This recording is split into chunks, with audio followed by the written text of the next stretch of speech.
Hello guys, welcome back to my channel. So I learned a new variety of paratha using cabbage, so I thought I'll share that in this video. The ingredients list is given in the description box below. Show some love by subscribing to my channel and also like, share and comment. Let's move into the video.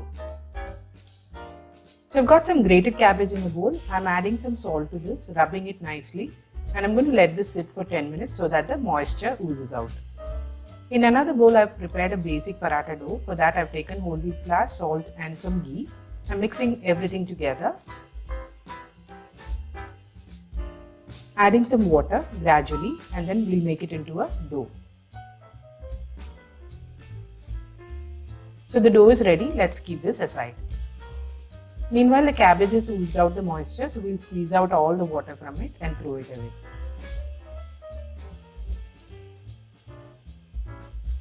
So I've got the cabbage pulp in this bowl. I'm going to add some finely grated green chilies and coriander leaves into it, along with some crumbled paneer.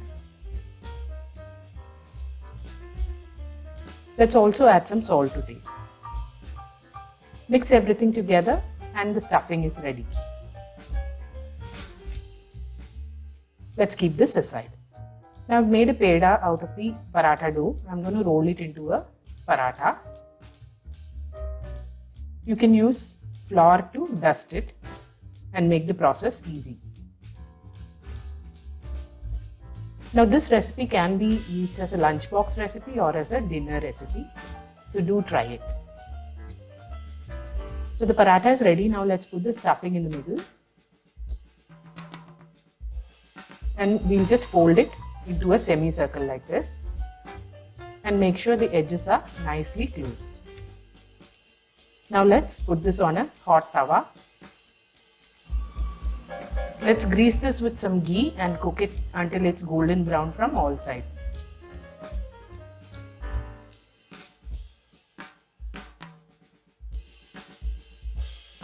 Keep flipping it from one side to the other.